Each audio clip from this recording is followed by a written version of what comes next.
It's Sunday night. It's Sunday night service, and look who's back in the house.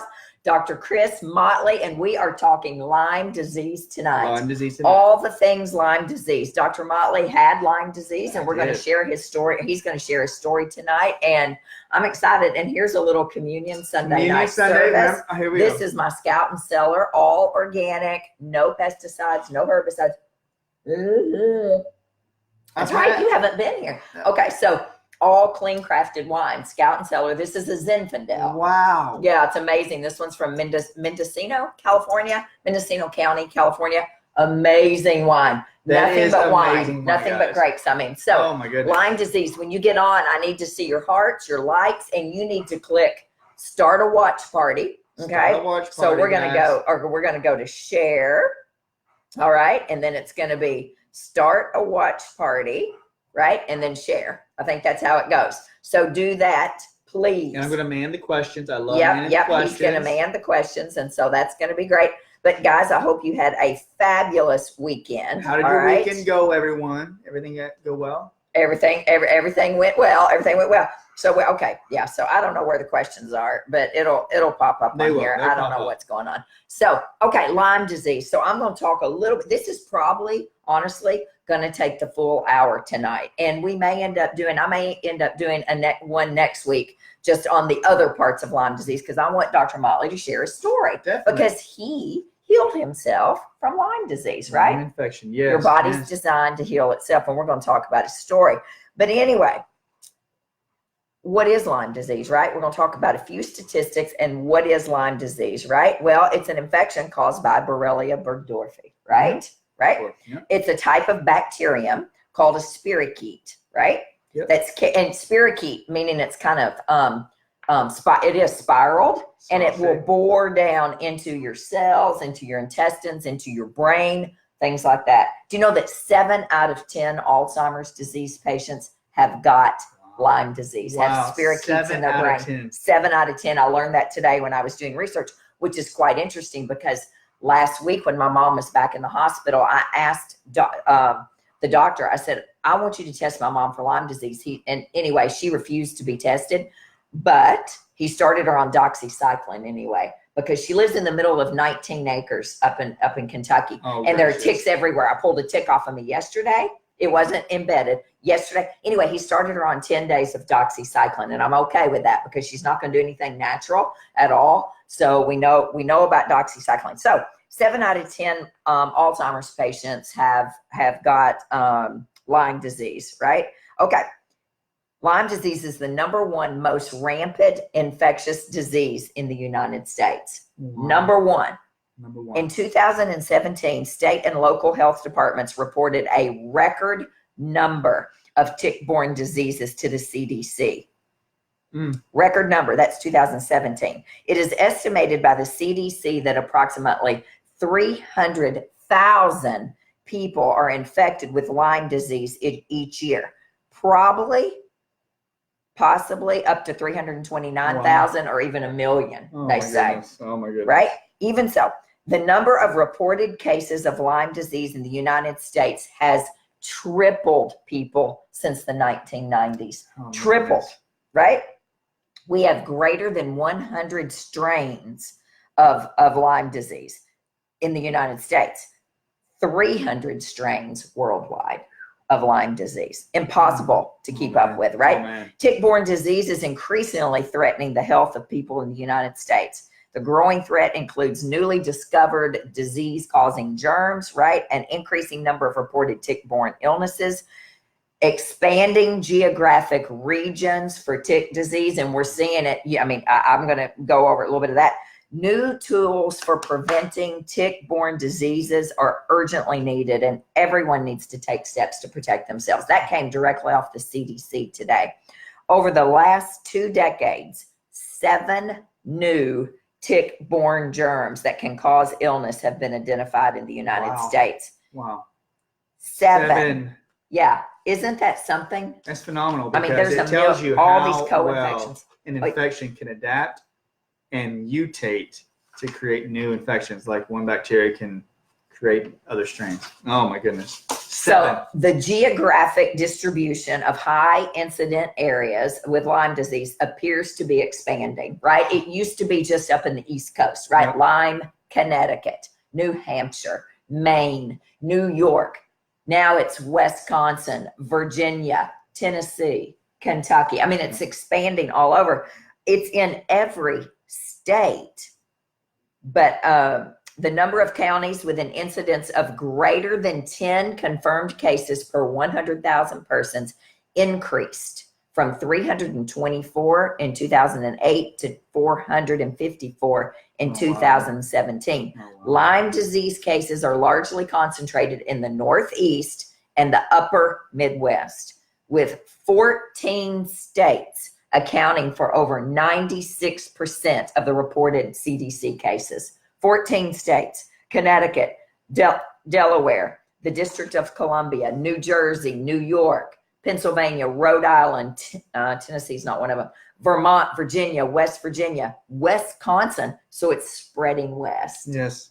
Isn't that something? Michigan's a big one. Michigan's got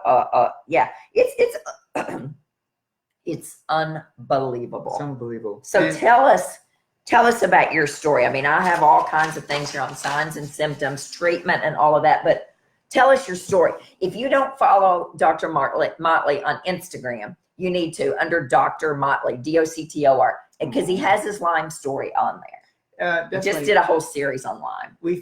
Both of us have found that patients have come in with signs and symptoms of Lyme infection and disease, and many healthcare professionals will say that only Lyme disease occurs within like the upper Northeast, like they'll say only in Connecticut or Maryland and such. And we've seen like in reports and even in blood tests that people down in Tennessee and even in South, I've had in Florida, I've had them in Arizona, I've had people come in that showed in California that have had Lyme disease. That's right. In their blood reports. The story of my Lyme infection was when I was 13 or 14. Okay. I remember that I had a small pup that was given to us, half German Shepherd, half Rottweiler. His name was Hercules. And this is a story. Oh, I had a Rottweiler. He's German very, Shepherd, so cute, Rottweiler. super cute dog. And I lived out in the country right when we moved to Tennessee. And this was about 2 years after we moved here. And the pup got lost in the woods. And I went to go find the puppy. And I was searching through the woods. And back in that day, I was really like the outdoor kid. I didn't care where I was at. I was always going in the woods. And I would just go anywhere. So when I got through, I read through all these patches of brush. And when I got back to the house, the pup was found at the house. He had found his way back up, went to go wash off, and I found dirt all over my legs. And so when I looked down, it wasn't dirt, it was seed ticks. There's probably about 60 on my legs. And you were how old? About 12, 13 years old. And, okay. And so when I looked at them, they had, about 30 had attached. Okay. So I put some different types of lotion on there, started scraping them off. And that was the end of it, because you think nothing else is going to happen. I just scraped them off, took a shower, scraped them off, and they was all over my legs. And I can remember seeing the ticks on my socks. So I had to go throw them in the washer and we killed them off. And I remember that about a year and a half later, I would be in my bed, and I remember that I couldn't go to sleep. I had insomnia. As a teenager, I couldn't sleep. And I remember that I was always a great sleeper. And I remember hearing my dad snore in the next room. And that was a big thing for me. I was like, I could sleep all day. And then I started feeling fasciculations, like the feeling up and down my legs. Many of you fasciculations. That's a fancy $10 word right there. Many of you guys who have a Lyme infection, that when you listen in, you go, have I felt strain or weakness in your lower legs? Yes. Have you felt any weakness as you walk? And you felt shaky, or you felt that febrile, that feeling? And I had that, and I couldn't go to sleep. Oh my gosh. So that was occurring during my teenage years. Okay. And then as that went on, I remember that I had complete fatigue all through high school. What? I will say this. I graduated with pretty decent honors in a small school, and I excelled, but I was always completely tired. Fast forward, I was always extremely exhausted through college. And then as I went into chiropractic school, I really could not stay up and during any classes. I would always fall asleep, always tired. What? All the time. Didn't even think about it, and still worked through it. But now that I know the symptoms of Lyme infection, yes, and about the head fog, yes, walking like you're walking into a cloud, like you actually see yourself from a distance, and you're walking like, I'm not myself. I can't really feel my limbs. It's kind of feel like I'm out of body. I had that all through college. And when I went to chiropractic school, went through chiropractic school, then I went into practice. And in 2011, this is the fast forward. Okay. I was working on an individual, and guys, I'm not proud of it, but I will say this: I drank cappuccinos and I drank coffee like to the very extreme extent. I would drink 3 to 4 ventis a day, and I wouldn't eat that much because I was trying to build my practice. We all do. Sure. And I remember one incident where one patient was on the table, and I was working on them, and I was doing a specific movement just to help their neck and their spleen out with his pressure points. And I had this feeling go up my arm. All that to say, when that occurred, I almost felt like I was going to faint. What? I had a friend of mine who's still a great friend of mine, was a nurse in the waiting room. She looked at me, she goes, and I walked out, she goes, "Are you going to faint?" And from that moment on, I had this feeling like I was going to faint and pass out, and then full-blown Lyme symptoms came on. 2011. 2011. So you had kind of sort of suppressed it. Suppressed it. Teenage years, high school, college, chiropractic school. Yeah. Got through it. Got through it. Of course, youth is, Youth something to be kicked said in. for youth. And then after that, full-blown symptoms, which we include vision problems, flashing lights, migraines, pain in my jaws to where I felt like they were going to pop open, gum pains, and that feeling in your joints like you feel like, am I having a heart attack? Am I having a stroke?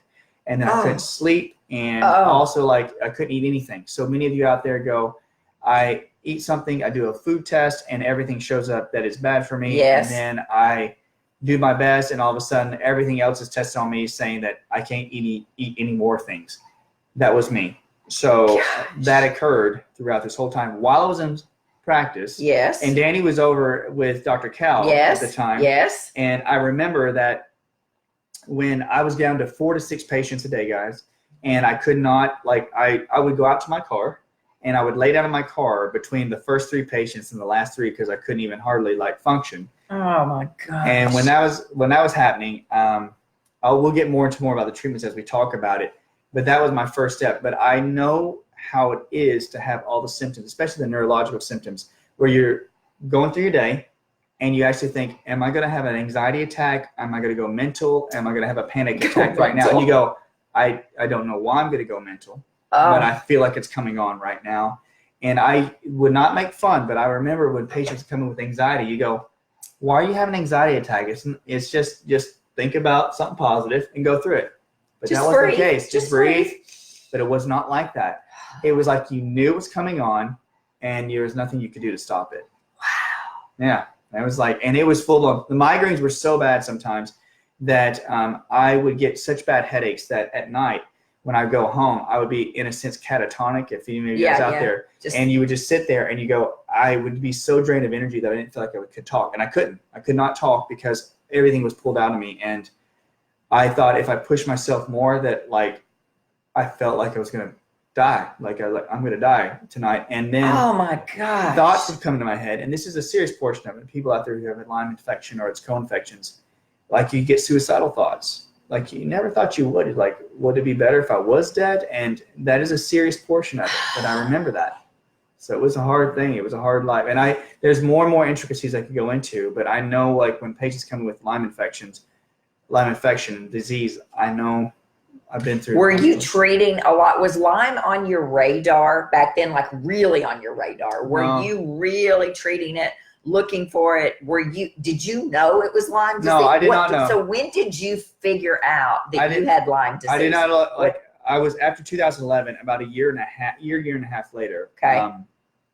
I was not feeling good at all. I thought I'm going to quit practice because and people were saying, people do. They're like, well, you're just tired and you just feel sleepy. And I was like, okay.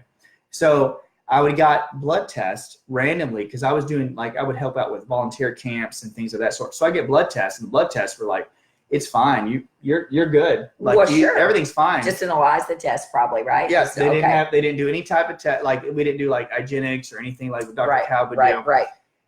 Went to a seminar. My friend Alan Lindsley, who's a doc up in Wisconsin. Okay. He treats almost 500 people a year, new patients with Lyme disease. And and there's no tick-borne illness here. And he was so sick, he thought he was going to die. He's one of my best friends. So he looked at me and he says, that's not just adrenal fatigue, dude. Like, there is something going on. He goes, let's go. And I was in Kansas City. He did his testing. We did like different machine, like frequency machine testing and such. And he goes, come up to my office in Wisconsin. Flew up there and he goes, man, you got full-blown babesia and Lyme right now. It's all in the brain. And I was like, I can feel it because I couldn't think straight. Like, literally, like we pride ourselves in a good way. Did the soles of your feet hurt too? All the time. So babesia, one of the big symptoms of that are feet pain. And the only reason I know this is because Dr. Kalb, I don't treat Lyme disease. I send you out.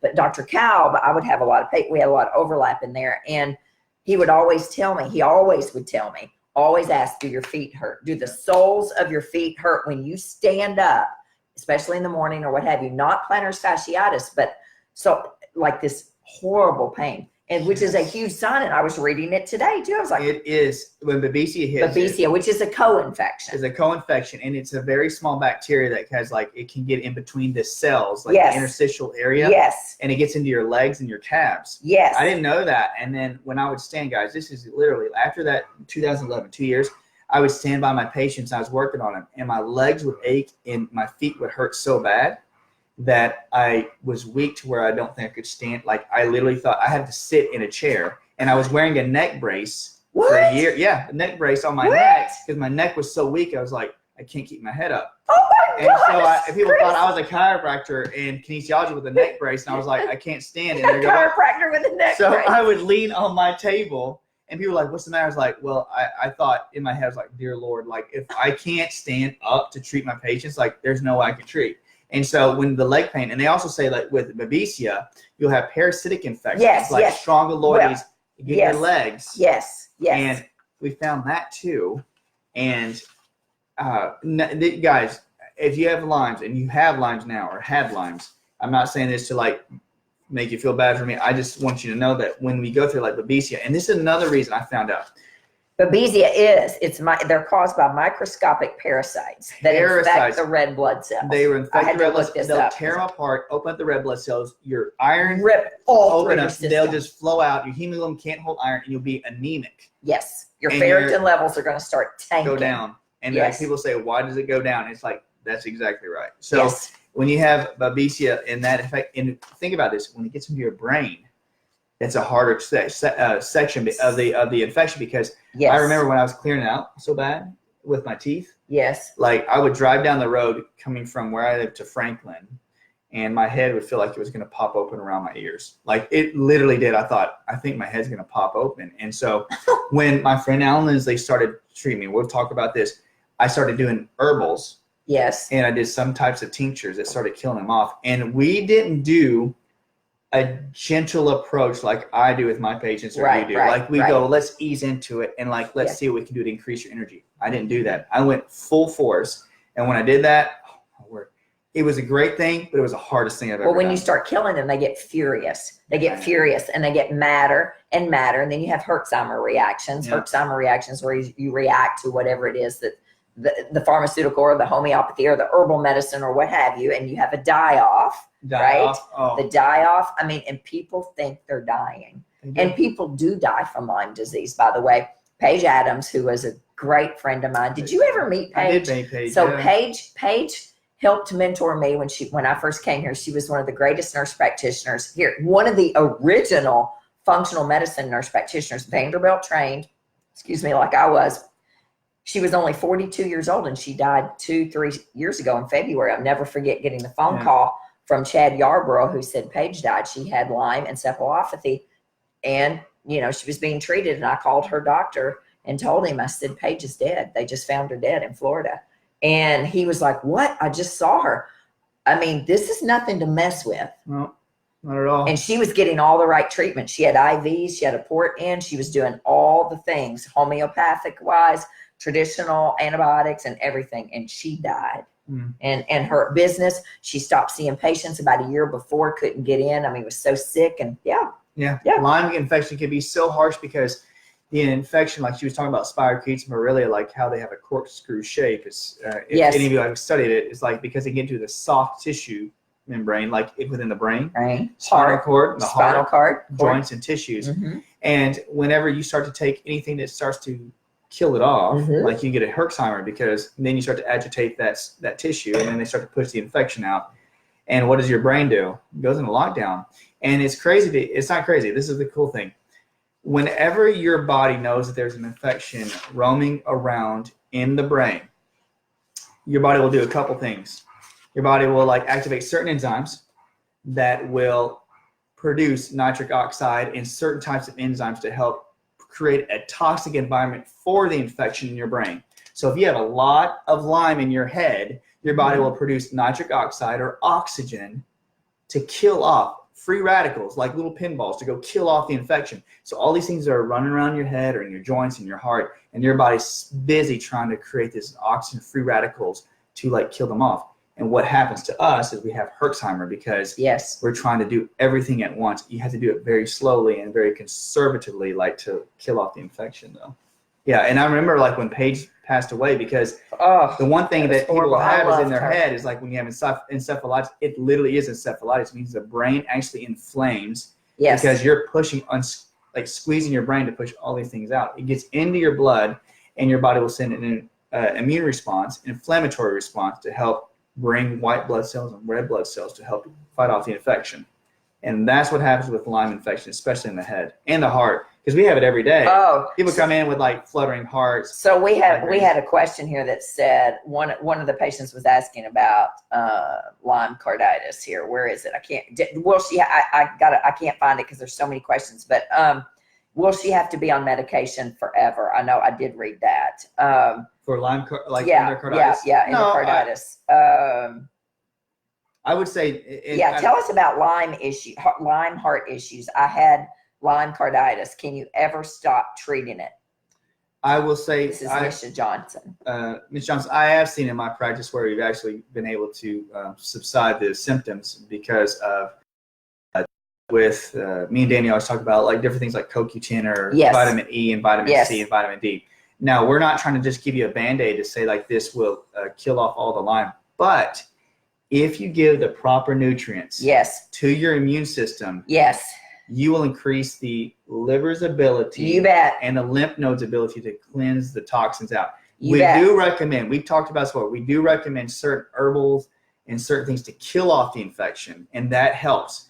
But I promise you, when I remember like my 2011, a year after, I would lay in bed and my heart would feel like it was going to pop out of my chest, and it would take me forever to get to bed because it would beat so hard. Hard. Like I thought, I'm not having a heart attack, am I? And I thought, I didn't know I had Lyme at that time. All I had to say is like when I started to clean out and cleanse out, I noticed they started getting less and less. And this is what they say what happens when an infection gets in the tissue of your heart and the ventricles, because when you eat food, Lyme, Babesia, everything eats food like we do. Yes. When you have nutrients going through your blood and it fills up in your ventricles, it's free food. They camp out in your heart. It's like they're going to get in the tissue. But when you start taking really good things like we're going to talk about in just a bit, Dani's brought some great stuff. You start killing off, they come out of the tissue, they get in the ventricles, and your heart will have little like patterns. It's like squeezing stuff out of your heart. So when that happens and you're treating them, don't be discouraged. Like you actually are getting them out. But I don't have any more heart palpitations. In fact, we have many patients that come out and they're like, I don't have any more problems anymore. Like my EKG is fine. I had a patient that came with Babesia and Bartonella co-infections. And every time he went to a stressful situation, every time into a meeting, he said my heart would beat out of my chest. Yes. Started doing that with treating the adrenals and some of the infections, and went back to cardiologist 5 months later, normal.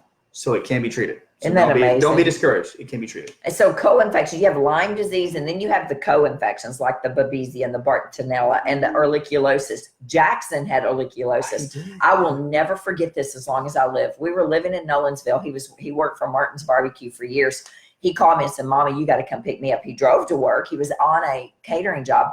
He said, I can't stand up. I'm really sick. I got there. He was literally laying on the street against the Martin's catering van, up against the wheel well, laying there. And I thought he was having a seizure. He was shaking so hard. I got him in the car. I mean, he was fine when he left my house. He didn't feel great, but he was fine. He was shaking so hard. I thought he was seizing in the right seat of my car. Profuse sweat. Now, I worked for Dan Calb at the time at Cool Springs Family Medicine. I called Dan. I said, I don't know what's going on. I got him in the bed. I mean, sweat. I changed the sheets 3 times, pouring sweat. He said, Dani, he's got ehrlichiosis. Guarantee he's got ehrlichiosis. Yep. And we couldn't find a tick anywhere. 4 days. So he started him on doxycycline that night. I mean, this kid was sick. He was 16 years old. Oh, man. And we started him on doxy, found a tick 4 days later. He was in the office in the hyperbaric chamber, I think is what we were doing. But he found a tick in his groin area, which is one of the places they love to hide, right? Yeah. Armpits, arms, behind knees, groin, hair, ears, things like that. Found a tick there, sent it off. Sure enough, it was ehrlichiosis. And we also checked his blood. But yeah, so that's a big deal. And it hits sudden and fast. But rickettsia, Rocky Mountain spotted fever. Now, we've got a lot of patients who have that. Yes. You know, our egg guy, Roger, he had Rocky Mountain spotted fever. And he, you know, Roger, who does our eggs at the office, he sees Crystal, Dr. Rodbeck. I get I don't eat eggs, but I get sometimes from my mom, sometimes eggs from him. But he's a great guy. But yeah, Rocky Mountain spotted fever, and never found it. Seeing you all. Yeah. And you would not believe how invasive Rocky Mountain spotted fever is, rickettsia is. And there's, like she was just talking about, 300 different forms of like Lyme infection. Rickettsia has so many different forms. And this doesn't sound negative or scary, but rickettsia can get in there and cause rashes and cause really like hot fevers, rashes around certain joints in the body. And it'll make you feel febrile. Like all the co-infections can do this. But rickettsia is a hider. It will get into your digestive system, sometimes in the lungs. But like when you talk about Jackson, yes, like talking about seizing, we've had many reports. I've had friends that all they do is treat Lyme infection or co-infections, and they've had people walk in their clinic and literally seize up on their floor, like shaking because they've had so much. Like they have MS, and they're like, oh, they don't have MS, they don't have like Parkinson's. But MS and Lyme, I mean, they all go together. And I'm going to tell you, if you haven't read this book, Dr. Richard Horowitz is like one of the leaders. Yeah. One of the leaders in Lyme disease. And I actually presented a poster in New York City a couple of months ago, and he presented a poster as well. And he was speaking as well at this Zymogen conference. This book is amazing. Why can't I get better? Oh my goodness. Solving the mystery of Lyme and chronic disease. So he goes into MS and lupus, because lupus and Lyme are very connected, you know, and I wonder, I had 4 bands positive, but I didn't have 5. So we're going to talk about what makes a positive Lyme diagnosis. But he says, if you even have 1 band positive, you've got Lyme disease in you. So I've never been treated for Lyme. I have 4 bands, but when I cut out gluten and dairy, my joint pain went away. So I don't know. Maybe I have Lyme disease. Maybe I don't. But this book is one of the best you will ever read, as well as, so take a picture of this real quick or what have you. And this book is excellent right here. Autoimmune illness and Lyme disease recovery guide. This is great. She had Lyme disease. This gal did. What's her name? Katina Macris. Yeah. And this is an excellent book. Excellent. I mean, I've read all through this book. I mean, she talks all about, you know, co-infections and Lyme and all the autoimmune disease as well, because we both work with so much autoimmune disease. And I think we miss a lot of Lyme disease. And I don't treat Lyme. I send you off, because that's not, you want somebody like Dr. Motley or Dr. Calb or Dr. Michael Bernoulli in Hendersonville, who that is the main thing that they treat, because you can die from Lyme disease. You don't want somebody monkeying around, some monkey treating you. You know, that's how I feel about pap smears. I think anybody can do it, but monkey can teach a monkey to do a pap smear. You can't Lyme disease. There's so many nuances to Lyme disease. Am I right? There is. There's so many intricacies, as in each person is so specific. Yes. We've talked about how Dani and Bob talked about like your genetic predisposition, how you are made determines how you can react and respond to an infection. So as discouraging as it may be, so many times you may come to see me or Dani, or you see any of your practitioners, you have Lyme infection, and you do really well, you start to kill things off, and then you think you take a few steps back. Please don't be discouraged. The thing is, your body has to detoxify in a certain manner according to your genetics. So when we talk about any of the docs, I treat a lot of Lyme infection when they come in. I have to learn a patient, and I have to learn how fast they can detoxify. Right. If you're a person, we both have talked about this. Like some patients will come in and we love you to death, and it's like some people are like, let's get it out. I'm like, we can't do that as quickly as you want to do it. Right. And as we start to detoxify, start to cleanse the body out, I see my patients, I always do this. Increase energy, increase your mitochondrial and your power plants in your cells. That's right. Start to turn on the energy, and then see what your own body does. And if you have any infections that are so stubborn that they can't get flushed out, then we give stuff to like start flushing the system out. That's right. So what are the symptoms, the early symptoms of Lyme disease, right? These are 3 to 30 days after you have a tick bite. Fever, chills, headaches, fatigue, muscle and joint pain, right? Aches, swollen lymph nodes, right? Well, that sounds like Epstein-Barr as well, right? It is. Oh my goodness. You bet. The CDC has found that around 30% of Lyme disease patients develop symptoms of arthritis. 30% arthritis, joint pain, right? Erythema migrans, right? So your the rash expands gradually over a period of days, right? And it can reach up to 12 inches, 30 centimeters across. Wow. Your rash can, like the bullseye. It may be warm to the touch, but it's rarely painful, right? Or itchy. Sometimes it clears as it enlarges, resulting in the famous bullseye rash, because as it clears, you're going to see the white around it, and then you're going to see the bullseye where the actual tick dug in, yes. right? So it could appear anywhere on your body. So later signs and symptoms, those are early ones, right? These can happen to months after you've had a tick bite. Many people never know they've even had a tick bite. Something like 70% of people don't even realize. They had no idea, right? Wow. Severe headaches and neck stiffness, like you were talking about here, like having to wear a neck brace to hold your neck up, right? Like I said, pain on the bottom of the feet, additional rashes, arthritis with severe joint pain, like redness, swelling, heat, fluid in the joints, particularly the knees and the larger joints, right? Yes. Right. Yes. Facial palsy. Now, this is interesting, and this is something I've recently learned within the last few years, right? Loss of muscle tone. If you have ever had Bell's palsy, and I'm going to repeat this, if you have ever been diagnosed with Bell's palsy to where it looks as if one side of your face you've had a stroke, you need to consider Lyme disease.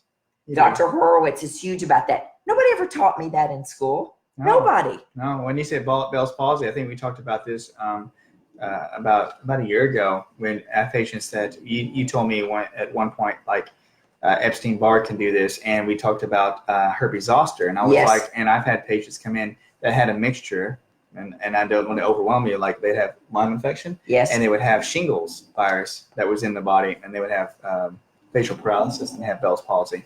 Yeah. And it's really like, it does basically beat down your immune system. And so when you have one infection like Lyme infection that is so hard on your nervous system and also hard on your immune system, and then you come into contact with other infections, let's say Epstein-Barr or cytomegalovirus, and you find it in your blood and it just weighs you down, then there is a process that you have to start cleansing it out. But you would not believe how many people that come in, and this is a crazy thing. I always say crazy because I do a lot of Chinese medicine, and we love talking about Chinese medicine. Yes. We talk about facial palsy and paralysis. I always find relationships with Lyme infection, Epstein-Barr, cytomegalovirus in the gut, because the large intestine meridian runs right through the crook of the nose, right down the side of the mouth, and the stomach meridian goes right down here. When you find Lyme infection that has gone straight into your digestive system, it will always usually create Bell's palsy because those meridians right around the face get so weakened because it's on the gut. So I always find indicators of something in the gut, and their facial features get really down. And you'll find people that have Lyme and their face will not droop, but their lines will increase. Watch. You'll see people that have really great lines or really huge lines right here, or their face will be crooked on one side other than the other. Their nostril will be larger on one side than the other because their face droops. That will tell somebody if they have chronic digestive system issues with Lyme. That's how. There's a great book called Your Body Doesn't Lie by Michio. I just got this guy by a Japanese. Oh, what's her name? and it tells about how facial features, eyebrows, the areas around your head tell you about what you're eating, what infections you could have, just by the lines of We your need to face. have her on Sunday night. Oh service. my goodness! Oh my so gosh, we good. need to ask her to come on. Oh, my goodness. Yeah, that would Game be over. That would be fabulous. Okay, arthritis, right? Okay, facial palsy, heart palpitations, irregular heartbeats. We've already talked about that. Lyme carditis, episodes of dizziness, shortness of breath, right? Inflammation of the brain and spinal cord. Talked about that. Nerve pain, numbness. Listen to this. Problems with short-term memory. So, like I said, my mom's been diagnosed. So I've had her started on Doxy because, again, there's nobody up there that's going to treat Lyme disease functional medicine wise, and they're not going to listen to me. But do you know that Chris Christopherson was diagnosed with Alzheimer's disease, right? About 6 years ago, Chris Christopherson was. In 2017, I think it was, or 16 or 17, he went to a functional medicine doctor in California, Dr. Philaday. Well, Philaday and I share 2 patients together. I have a son, a little boy who's about 11, and his mom are patients of mine, but they're also patients with Dr. Philaday. They also have Lyme disease. Dr. Philaday treated Chris Christopherson. He said, I don't think you have Alzheimer's disease. I think you have Lyme disease. Sure enough, Chris Christopherson is back where he needs to be. He did not have Alzheimer's disease. Now, he may have some memory loss. He's 80 years old, for crying out loud. Maybe he's got some memory loss. But he's back on the road again. Back on the road again. Yeah, it was Lyme disease. Right. So you have to find a functional medicine provider, right? Because again, 7 out of 10 Alzheimer's disease patients have got Lyme spirochetes in the brain. Yes. In the brain. And they would they don't know that. Well, I was going to say, we don't know that until they're dead and they have to autopsy their brain. Right? Because that's when they find the Alzheimer's. Exactly. When they officially find and the tissue, Alzheimer's. they find, like when they did autopsies, they would find that these individuals have spirochete infections within the tissues of the brain. And think about it. If it gets into your brain, guys, and we always say this to be positive. We don't want to be scared. If it poops, really, it puts out toxins, puts things into your brain, what does your nerves do? They get agitated. You bet. They shake. They don't know what to do. They're like, what am I going to do? It's like, we're going to create free radicals to go create pinball effect for this infection. And if it's overwhelming you, your liver then may not have the capacity to cleanse your body or your spleen. That's right. And then those toxins recirculate through your blood all day. And then you go, well, I feel really horrible in the morning because my lymph's not moving. I feel better at 12 or 1 o'clock. And I feel good till the evening. And then I get up and it's the same circle over and over again. Why? Because those things keep pooping. They know your cycle. They know when they can come out and play. I'm telling you, they're brilliant. They're brilliant smart. Little boogers. Brilliant little boogers. If you have any of these symptoms at all, or you've been bit by ticks in the past, or you think you have, you need to find a provider who's going to test you. That's all there is to it. My class, there were 360 something at nurse practitioner school at Vandy. Not one time were we were not taught about Lyme disease because that was 10, 11 years ago. And they didn't believe there was any tick-borne illness in Middle Tennessee. So infectious disease, any of our classes, now they talk about it. They talk about Lyme disease. But Chris Christopherson got... Chris Christopherson and Chris Gantry. I just actually, Michelle, Chris Gantry, who's big buddies with Chris Christopherson, who wrote a ton of songs with Chris. His daughter's watching right now. Michelle's on here. And I was reading an article today in People Magazine online about that Chris was talking about. Chris Gantry was talking about Chris Christopherson's symptoms and how much better all this. I mean, it's amazing. It's full circle. But listen, there's also something called alpha-gal. Oh, I've heard of alpha-gal. So let me tell you about alpha-gal. You need to be checking for this more and more. So I personally have more alpha-gal patients than I do Lyme disease patients. Now it's a part of Lyme disease from the Lone Star tick, right? The Lone Star tick, which has the little white dot on the back of it, right? Alpha-gal. So alpha-gal is a glucose, right? It's a sugar molecule that is found in most mammals, except for apes, monkeys, and humans. It's also not found in fish, reptiles, or birds, okay? So when this sugar molecule is activated, when a tick bites you that has alpha-gal, and he puts that alpha-gal into your body, right? You now are sensitive and have allergies to anything that has a hoof.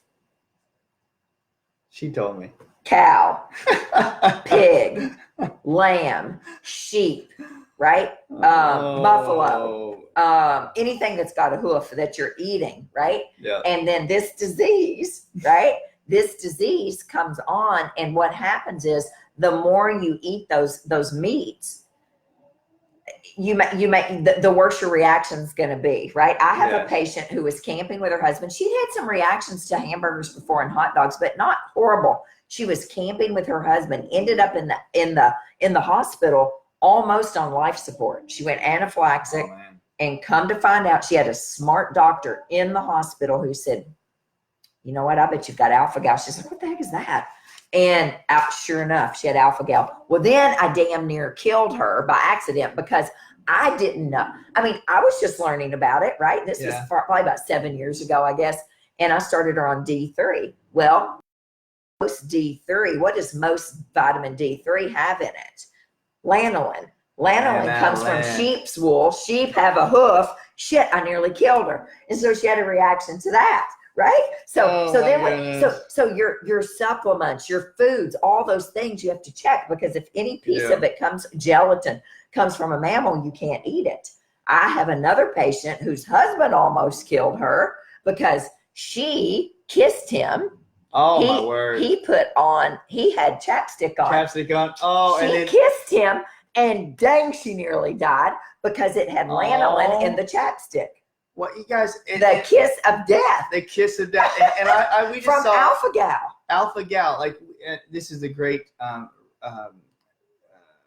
experience and a great representation of like how we try to live what we talk to you about, what we preach to you in a sense. When I saw one person just say like, "This is scary." We're not trying to say it's scary because people we see people come out of this and we don't laugh or smile. It's like, it is phenomenal how you learn information. Yes. And it empowers you to see that we know now why. Get this. So this is before I really knew Dani. So I would Dani. Sorry. So I would do coconut milk, and I would do I always do paleo, I would do beef, and I would do chicken. I was doing all these things. And guys, every time I go to work, this is when I was really getting a lot of Lyme out of it. It's like, I'm doing paleo, I'm doing really great. I'm like, but I would have a headache every single morning, like literally. And I thought, I have a small cup of coffee because I could not drink coffee at all when I had Lyme. Fast forward. And then I talked to Dani. She goes, "Honey, you need to do a food sensitivity test." And I was like, "Okay, I'll do it." You know what happened? Sensitivity to beef. I had turkey, salmon, tuna, coconut, avocado, all the good fats that I thought were good for me, and the alpha-gal got into me. Yes. And made me sensitive. And so I'd have a headache every single day. Do not discount what your food sensitivity can be from a Lyme infection. But remember, if you eat right and take the proper nutrients, you may have the capability to eat certain foods later. That's exactly right. I can eat some bison now. That's right. I follow everything you tell me. I have not had tuna, salmon, turkey, chicken. I don't do eggs, anything. But you know what? People say, "Are you deprived?" I'm like, no. I'm glad I don't have migraines or headaches every single day. You feel so much better. You don't want to go back. Why would I go back? Big deal. You can't eat a burger. I'm telling you. Big deal. But we're so emotionally connected to food, right? So alpha-gal, it's an allergy to the alpha-gal sugar molecule, right? Mm-hmm. Allergic reactions typically occur after people eat meat from mammals that have the alpha-gal, or they've been exposed to products made from mammals. And this could be your makeup, your lotion, anything, your supplements, right? Your medications, right? Your cosmetics, your vaccines, gelatin, milk products, all of these things. You've got to think gelatin's made from horse hooves or something. I don't know, right? Jello. Jello. I haven't had Jello, but they can kill you in a hospital feeding you Jello, and you got alpha-gal, right? Because everybody eats Jello. We love hanging out with each other. Right? Jello. Oh my gosh. Okay, so what are the symptoms? Basically the same thing: rash, hives, except difficulty breathing, massive drop in blood pressure, dizziness, faintness, nausea, vomiting, severe stomach pain. Because you're eating what's causing you the problem. You're eating the mammal that has that, and you've got the alpha-gal allergy. You're allergic to that sugar molecule. Isn't that fascinating? It's fascinating. And like, right? we do, in the office, go ahead, I'm sorry. So they usually happen, the symptoms usually happen 3 to 6 hours after you've been exposed. So if you're at the cookout or camping like my patient was, and they ate, and then it was later on, it wasn't immediate. It's not immediate. It's not like a anaphylaxis, immediate EpiPen situation. Beef, lamb, pork, venison, rabbit. Forgot about the rabbits. I don't eat rabbits, but yeah, I guess they have a, what do they have? They have like feet. Does a rabbit have? No, a rabbit's foot. Yeah. Well, anyway, rabbits are part of it, but they don't have like a hoof. I used to have a rabbit keychain. Not rabbit keychain. A rabbit foot keychain. Aren't those good luck? Like alpha-gal. They're not good luck at all. Sorry, apologize. It can be severe and life-threatening, right? So you definitely have to be treated properly. And I shared a video on my Instagram over on Dani Williamson Wellness on alpha-gal recently. It was on the Channel 4 News. Infectious Disease was talking about it up at Vanderbilt. So, yeah. Okay, so alpha-gal. Okay, most cases of alpha-gal have been reported in the southeastern and midwestern United States. But this is interesting. Both children and adults, he's a child, can develop alpha-gal allergy. However, listen to this. Most cases of alpha-gal appear to be in people greater than 50 years old. Wow. Well, now, I wonder why that is. I don't know, and I didn't have time to read that, to figure that out. Why? Always question why, people. Always. Why? Always say why. Why? Why is that? Ask your doctor that. They don't like that, but ask why. Because there's a root cause for everything, right? There is. And I think that when we talk about people that are, like I say, greater than 50, but me and you both seen that people come in with alpha-gal or any type of infections. We've seen people that come in, and I've had patients that are 21, 22. They know that they will come in that young of age and go, every time I eat a hamburger, I feel horrible. Yep. The first thing I think of is Lyme. The first. But we both have this. I love this about Dani, is because when we talk, we go, we never assume. We never assume. Like, we had just had a question, and I was going to get to Dani. What is that? Assuming makes an ass out of you and me. That's right. ASSUME. Ass, you and me. That's right. Assuming. Yes. I got to use these things. I don't know. But like one patient or one of your followers just asked and said, like, whenever you have, what's the difference between like Lyme and Epstein-Barr? And they're different beasts. They're totally different beasts. Yes. But it's truly like we're getting Epstein-Barr is part of a herpes virus. Yes, and in Epstein-Barr is herpes virus. And so when we're saying, it's like, you could have, especially with thyroiditis and Hashimoto's, which Dani's the expert in, is that if you hear about that, you don't say like, oh, it's all Lyme or it's all Epstein-Barr. You really got to get it tested. Like, sometimes when me and Dani share patients, and they'll go, what do we think about this? And I go, you need to go get Dani to check these levels, because if Epstein-Barr or cytomegalovirus is really high, then I know I need to do my part to help lessen Epstein-Barr. Epstein-Barr is a herpes virus and give you a lot of the same symptoms as Lyme. If we know it's Lyme, we try to challenge it and try to go after the Lyme. Try to kill off the Lyme. That's right. So how are you going to prevent these things, right? How are you going to prevent tick-borne illness? Well, you can't stay inside all the time. I mean, for dang sure. Like, I was at my mom's this weekend. Her door frame, there were ticks on the door frame. No. My mom lives in the middle of 19 acres.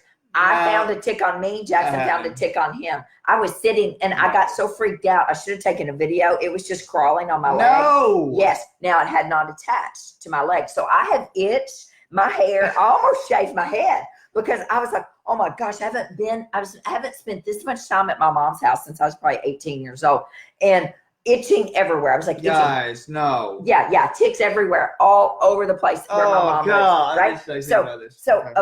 So before you go outdoors, right? So here's things you could do. Avoid grassy, brushy, wooded areas where ticks may be found. Where's my mom live? The middle of Marshall County in 19 acres, grassy, bushy, wooded. Okay, now how do you feel about treating your clothing? I've heard that. Permethrin, right? What is it? Permethrin. Mm-hmm. Everybody has different opinions on all of this, you know, because it's toxic, right? And you put it on you, and what you put on your body, you put in your body within 26 seconds flat. I'm going to tell you right now, I've got a pretty good immune system. I worked hard the last 10 years to build my immune system up. I personally, and you may send me hate mail, you may send a letter, I'm okay with a little spray. After I found that tick on me, I sprayed.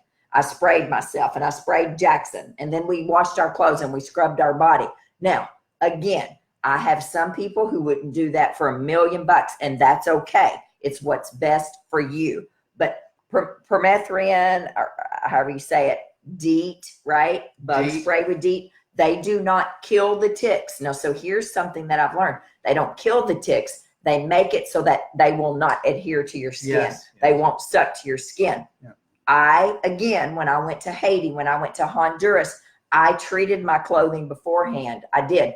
And I seem to be fine. I don't have any neurological conditions from any of this. But again, if you choose not to do that, that's okay. But these are some things that you can do. Yes. And they're FDA approved, which what in the heck does that mean? Because FDA approves a lot of things that aren't safe. But, you know, DEET, do you know, is okay for children. Like 2 months and above. Yeah. It's safe at the recommended levels. And I think that like what you're saying is that, like, if you have your liver working really well and you take the proper supplementation, you're more than likely to be able to detoxify any adverse effects of DEET than trying to challenge, like, for me, a little DEET on me was better than those ticks. Yeah. So I sprayed Jackson from head to toe, and I sprayed myself, and you know, there you go. So whatever you want to say about it. I have a funny story. So so I went to my friend's house the other day, and then they had the Citronella Candles for me. Yes, which is a piece of it. It is a piece of it. Citronella's okay. Yeah. I don't know if it works. But I'm saying DEET or anything like that, but I think I would gladly burn Citronella or spray DEET in the, like, not to get any types of tick. That's right. I mean, the ramifications of having Lyme or co-infections of Lyme is more severe. That I always think of Paige Adams when I think of this, and I'm like, I'll spray a little DEET. I'll spray a little off, and there's Deep Woods off, or whatever it's called. And you guys can always send it to Dani's, like, Facebook, like different types of oil recommendations. Oh yeah, we know that. But there's, like, if I was in Haiti though. I was in Haiti. And I 21 days in Haiti. I treated everything.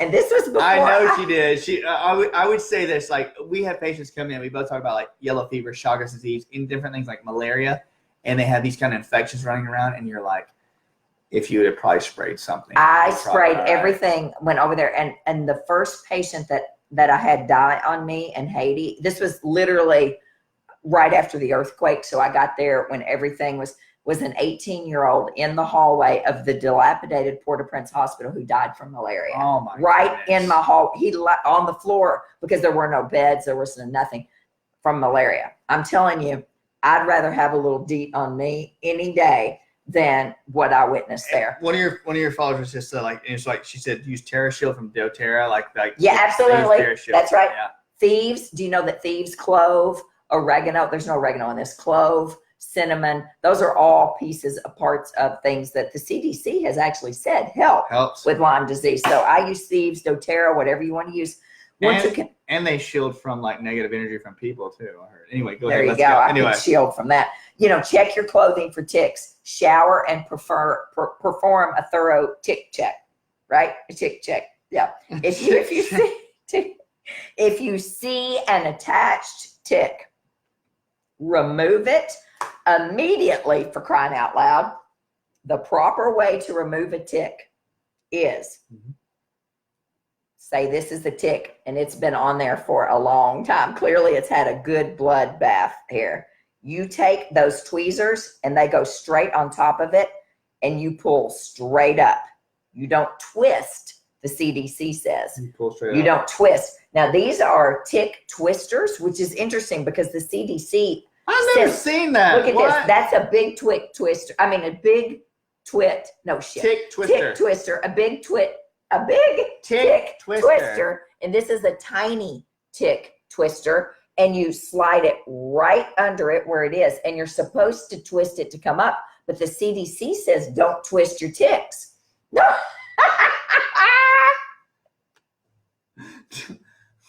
Don't twist your ticks. It's a good thing I don't work for the CDC. They'd fire me right on the thing. Don't twist your ticks. You know what? I get the best laughs when I'm here. Straight up. I have not figured out a way to work the word vagina into this tonight for him. If you get a tick in your vagina,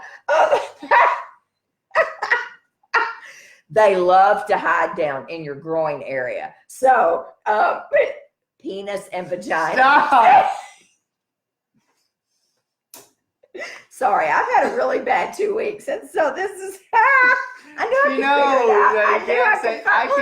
Oh my word!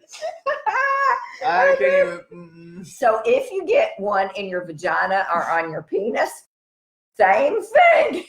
You take your tweezer and you pull straight up. Don't twist your penis. Lord. Don't twist the vagina. All right, there you go. So straight up. Okay. Oh man. Do you know that it's uncommon for Lyme disease for you to contract Lyme disease if the tick has been on you less than 36 hours? Really? Did you know that?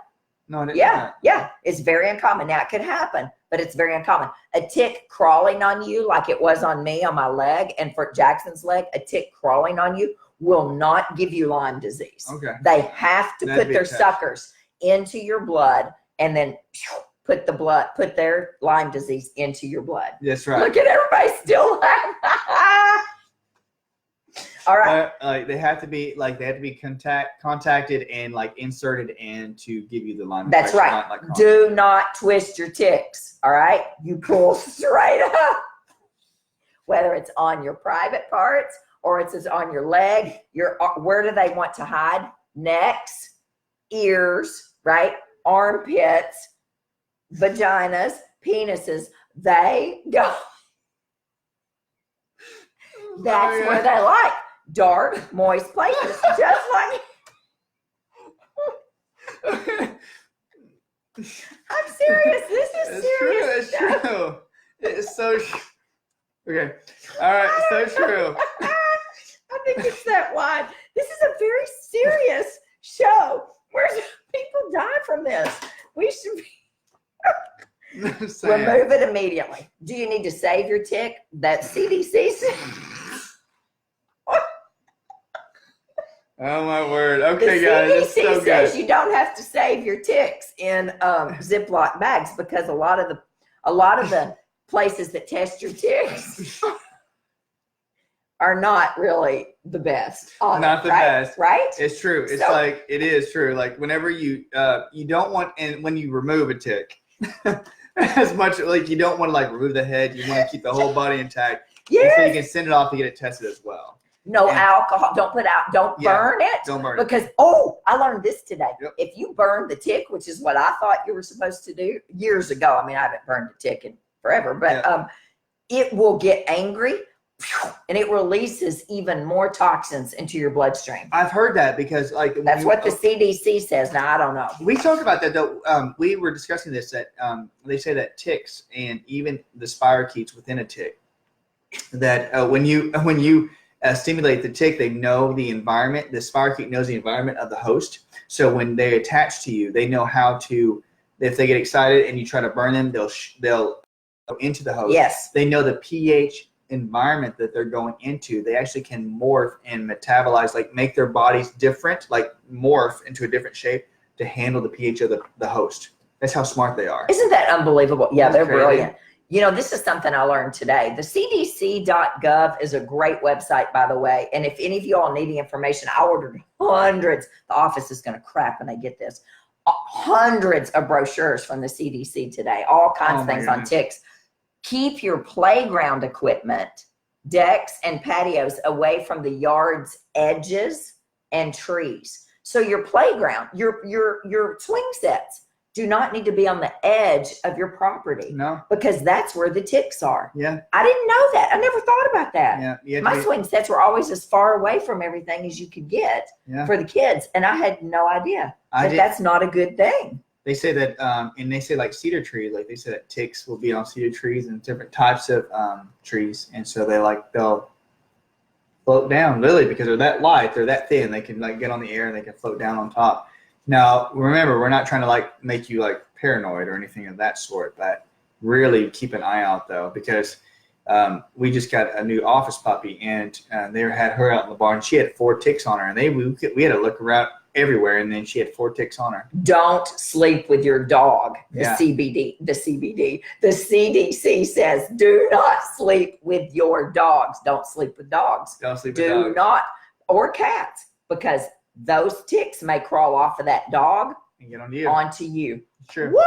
Say true. And and somebody just said this, like Dan, he said, he goes, "Is it true that spiders can carry Lyme?" Yeah, it's true. Anything that can carry blood, anything that can, like a tick, a flea, a mite, a spider, anything that can like transfer blood can carry Lyme infection. So whenever we have anybody that says, "How did I get Lyme and never get bit by a tick?" It's like, did you ever get bit by a flea? Did you have any chiggers? Did you have any mites? It's like they can carry that too. What about, have you had sex with somebody who has Lyme disease? Exactly like There's no proof of it, but I believe it happens. I believe it does too. What about mom to baby transmission? There's a lot of research about transplacental. You bet. Now that's true. Approximately 33% of Lyme disease cases in babies are transferred through breast milk. That is true. Because think about it, if it gets infected into the mammary glands, it can get to the baby too. That's exactly right. The thing that I see that this disheartening, like we see a lot of mothers that come in and then they feel bad because they think, did I give this to the mother? It's like, to the baby. To the baby. It's not a blame game at all. No. We're just saying, like, find the infection. If it's there, kill it off. Help the baby get rid of it as well. But it can be transplacental. That's what they're saying now. And you say, like, from partner to partner.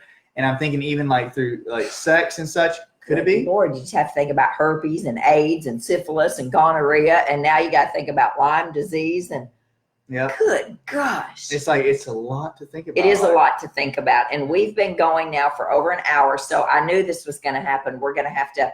We'll do part 2. We're going to do part 2. Week. We'll do it, yeah. Or whenever. When can we do part 2? You can't be here next week, but the 28th you can. 28th I can be here. Is that right? Yeah, but if I can get here, if I can cut my day short on next week, I'll be here next week. Well, I can come to you. If I can get like off, travel back early, I can get back here early. Because we need to go to part 2. We haven't talked about testing. We haven't talked about treatment. And we're sorry, there's so much we got to do. I know. Really I think we need to make this part 2. If y'all are okay with that, hit your heart buttons, your like buttons. We have a lot of things we got to talk about. Because this is a big, big deal. And, testing is huge, and we need to talk about that. We need to talk about the proper testing and the improper testing. So we'll continue this either next week or the week after that, the 28th. Also, I think that he's going to be able to be here. Yep. So what's going on with you? So that's a little primer on Lyme disease. Lyme disease. It is an epidemic. It is one of the top. It is the top rising infectious disease in the United States. It is. And, isn't that unbelievable? Outdoes AIDS and everything. HIV, and everything. And we see that, like we talked about, like different types of infectious disease. Like we see so many people with Lyme or Epstein-Barr. We see so many people with just flu viruses come in. And man, this week, like, and we're talking about like what we see in a week. Both of us, we get like ramped up for the week because we know that we're gonna have like the whole week will be like super busy. Yes. We've been at the office. We've had quite a bit of chronic infection cases that are coming this week, and I was talking to Dani. We are opening up a second location in near Sylvan Park. I'm excited for that. Really well. It's going to be like, we're going to have a tea and coffee set up like a Japanese style, Korean style bar in the front. It's called Kenzai. So we're going to have that coming up in a couple of months. So Dr. Motley Instagram, and then like me and Dani, we do stuff together. So just keep an eye out for that. But we just have fun, and like that's been going down, and it's been pretty busy. I've been doing a lot more Chinese medicine training, and so we're trying to incorporate that more into the office every day. So, man, it's a lot of stuff to do. It is a lot going on. What about you? What's going on with you? Well, let's see. So my new article, I'm the new medical writer for Your Williamson. Look at that. And the June was Men's Health Month, and of course this came out in July for whatever reason. That's Don't ask me right. why, but it just came out yesterday or 2 days ago. And even though they've got my name wrong in here, it says Integrated Family Wellness. What the heck? Anyway, the article's pretty good. It's not in the order I wrote it, unfortunately. So I'll have a little thing to say to your Williamson about that tomorrow. But anyway, so it's all on men's health, and that's pretty good. And there's a great infogram on there, so that's great. Dr. Goodman, who was on Sunday night service here, who wrote the Miracle Magnesium K27 and the Thrill of Krill, he's going to come back and do a Sunday night service on K27, right?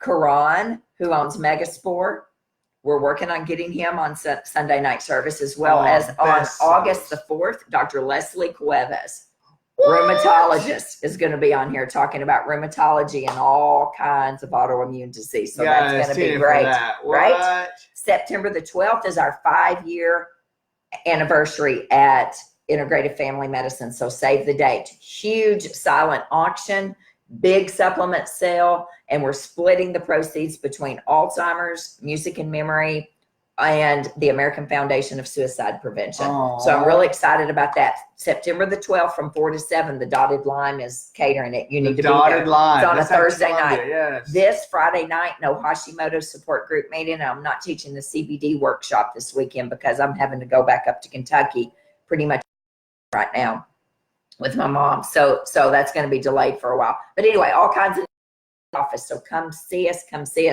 We love you guys. We appreciate you guys. Sorry we ran over. Part 2. Do you think we can do it maybe next week? I think maybe next week. Like I just got because something got pushed back like a week vacation with my relatives. So if that's the case, I think I can be here next week. So okay, let's do it.